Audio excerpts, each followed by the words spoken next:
तुमच्या समोर जो उमेदवार आहे तो मात्र अनुभवी आहे, त्याच्यामुळे ही निवडणूक किती आव्हान आहे म्हणजे त्यांचा एक राजकीय प्रवास आहे।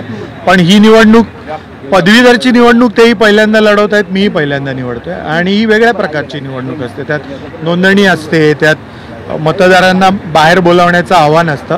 माझी अपेक्षा एवढी आहे की ही निवडणूक राजकीय आरोप प्रत्यारोप किंवा ज्या प्रकारचे आता ते ऑफर देत आहे तसं न करता सुरुवातीपासून शेवटपर्यंत ही निवडणूक मुंबईकरांच्या प्रश्नांभोवती फिरावी अशी माझी अपेक्षा होती। त्यामुळे मुंबईकरांचं आरोग्य, मुंबईकरांच्या रोजगारासाठीचं स्किल अपग्रेडेशन, मुंबईचं पर्यावरण, मुंबईतले खेळाची मैदानं, आज खेळाची मैदानं आपली मी मागणी केली आहे 365 पैकी 300 दिवस मैदानं फक्त खेळासाठी उपलब्ध असली पाहिजेत। हे मुद्दे घेऊन मी पुढे आलो आहे। मला विश्वास आहे की आपले लोक मतदान करतील। लोकसभेच्या निवडणुकीनंतर महत्त्वाचा प्रश्न आहे, लोकसभेच्या निवडणुकीनंतर प्रत्येकच निवडणूक आता प्रत्येक पक्षासाठी महत्त्वाची झालेली आहे। मात्र आता ही जी निवडणूक आहे या निवडणुकीमध्ये मोठ्या प्रमाणामध्ये पैशांचा वापर जास्त अधिक केलेला आहे। शिक्षित मतदारांना पैशांनी विकत घेतलं जाते अशा पद्धतीचा आरोप केला जातो।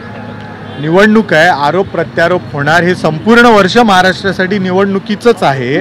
मी आधी जसं म्हटलं तसं अपेक्षा एकच आहे की निवडणुकी लोकांच्या प्रश्नाभोवती फिरत राहावी, राजकीय पक्षांभोवती नाही, किमान पदवीधरची तरी, कारण हे सगळे सुशिक्षित मतदार आहेत। धन्यवाद। तर आपण पाहतो की सुशिक्षित मतदार आहेत आणि त्याच्यामुळे ही जी निवडणूक आहे ती लोकांच्या जीवावरती मी जिंकून येईल अशा पद्धतीचा विश्वास किरण शेलार व्यक्त करताना पाहायला मिळत आहे। कॅमेरामन अनुप कुलकर्णीसह मी रुपाली बडवे, साम टीव्ही, मुंबई। तर आपण पाहतोय की आज शिक्षक आणि पदवीधर मतदारसंघासाठी मतदानाला सुरुवात झालेली आहे। संध्याकाळी 6 वाजेपर्यंत हे मतदान होणार आहे आणि या दृश्यांच्या माध्यमातून आपण पाहू शकतोय